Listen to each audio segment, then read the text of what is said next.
quartier résidentiel de Mantes-la-Jolie près de Paris. J'ai rendez-vous avec Corentin, un jeune homme de 21 ans qui gagne beaucoup d'argent en faisant du sport en chambre.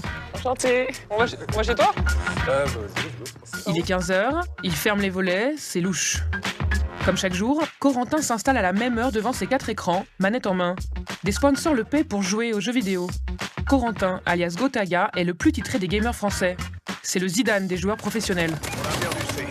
Là, ouais, c'est vraiment en mode ermite, en mode geek. Mais bon, faut dire que c'est mon travail, quoi. C'est comme si j'allais au bureau le matin. Bon, forcément, je vais pas me plaindre. J'ai ce côté-là où je peux me lever à 11h du matin et commencer ma petite journée tranquillement, sans avoir une pression derrière, sans me dire que si j'arrive pas à cette heure-là, je peux me faire virer. Sa spécialité à lui, c'est Call of Duty, un jeu de guerre à la première personne où vous êtes armé jusqu'aux dents. Bref, son job, c'est killer, comme il dit. Ouais, c'est moi qui prends. Tu t'es fait déchirer en plus. Ah, j'ai vu toute l'action là, tu t'es fait déchirer. Step. Zigzag. Nice. Prochain. Ouais, je te suis, je te follow. Nice, push. Avec ses 3 équipiers, Carnage, Mélo et Carbone, il joue en réseau et s'entraîne pour l'événement de l'année, la Coupe du Monde de jeux vidéo, qui a lieu ce week-end à Paris. Les meilleurs joueurs seront là. L'année dernière, l'équipe de Corentin a terminé à la 4e place. D'avoir réussi à se qualifier pour les SWC, on gagne 2000 € chacun ou par équipe, je sais plus exactement. Je suis la somme, en tout cas 2000. Donc ça se divisait par 4 chacun. Il s'en mêle les pinceaux parce que le jeune homme n'est pas à 2000 € près. Poulain d'une grande marque de boissons énergisantes, il cumule cachets, bonus, sponsors et primes de tournoi, soit autour de 20 000 € par mois. Ça paraît énorme, mais c'est pas donné à tout le monde. Ils sont moins d'une vingtaine à vivre du gaming en France. Et côté sécurité de l'emploi, c'est pas Byzance.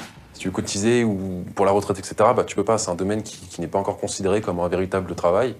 Et voilà, du jour au lendemain, ça peut s'arrêter, c'est ça qu'il faut se dire aussi. Donc on en profite, certains nous envient, mais peut-être que demain, ça peut complètement, la roue peut tourner et on peut être pris complètement au dépourvu en fait. En attendant, Corentin est aujourd'hui une star, avec ses fans. Au bout de son micro, il s'adresse tous les soirs tel un showman à près d'1 million de personnes qui le suivent sur sa chaîne YouTube. Et donc voilà, on est parti. Salut tout le monde. Oui, j'avais pas mon micro, désolé. J'espère que vous allez bien. Au début, ça fout la pression. Au début, tu parles pas du tout, t'es timide. Surtout que moi, de base, j'ai un tempérament assez timide. Parler devant une caméra comme ça, tout seul, c'est assez bizarre. L'histoire de Corentin, c'est celle d'un gamin timide qui, à 11 ans, reçoit un cadeau banal qui va pourtant changer sa vie. C'est mon père qui m'a pris la Xbox 360 à l'époque. C'est la faute de ton père. Franchement, ma mère lui en a voulu au début, justement, parce que... Voilà, et donc c'est quand j'avais 10-11 ans, donc ouais, ça fait une petite trotte maintenant. À l'adolescence, Corentin montre des aptitudes particulières et doit faire un choix entre ses manettes et ses études. En fait, j'ai arrêté quelques mois avant de passer mon bac.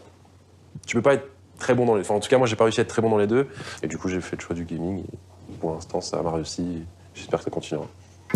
Fin de l'interview, Corentin retourne à sa console. Il a encore pas mal d'adversaires à terrasser.